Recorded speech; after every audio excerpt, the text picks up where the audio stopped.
आऊज़ु बिल्लाहि मिनश शैतानिर रजीम बिस्मिल्लाहिर रहमानिर रहीम। अस्सलामु अलैकुम मेरे प्यारे भाइयों और बहनों, उम्मीद करता हूँ कि अब सब लोग खैरियत से होंगे। आज मैं इस वीडियो में आपको 9 मुहर्रम के दिन का एक आसान सा अमल बताऊंगा।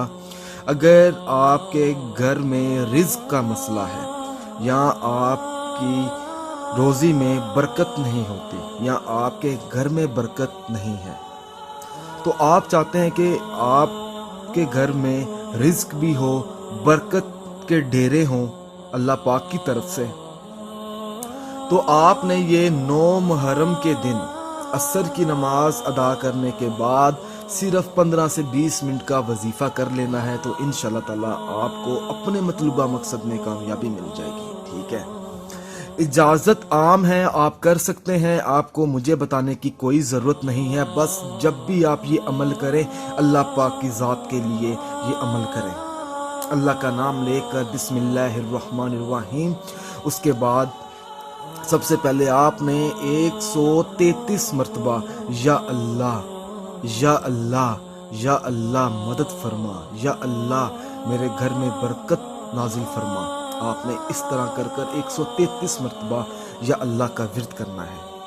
उसके बाद आपने 533 मरतबा अल्लाह पाक का इसमें मुबारक है या शकूर, आपने इसका विर्द करना है। उसके बाद आपने 21 बार आयतल कुर्सी पढ़नी है। फिर आपने आखिर में 3 बार दुरूद पाक पढ़कर अल्लाह पाक से अपनी कामयाबी के लिए दुआ मांगनी है कि आपको फलां मकसद में कामयाबी मिले, आपके घर में रिज़्क के ढेर लग जाएं, आपकी रोज़ी में बरकत हो, आप जो काम करें उस काम में बरकत नाजिल हो जाए। तो आपने 9 मुहर्रम के दिन असर की नमाज अदा करने के बाद आपने ये वजीफा करना है। नाजरीन, इस वीडियो को, इस अमल को सदका जारिया समझकर अपने दोस्तों में शेयर करें ताकि उन लोगों की जो परेशानी है वो भी दूर हो जाए। 9 मुहर्रम का अमल अगर आपको पसंद आया है तो इस वीडियो को लाइक करें और शेयर करें, और मेरे चैनल को सब्सक्राइब करना हरगिज़ मत भूलें। जज़ाकल्लाह।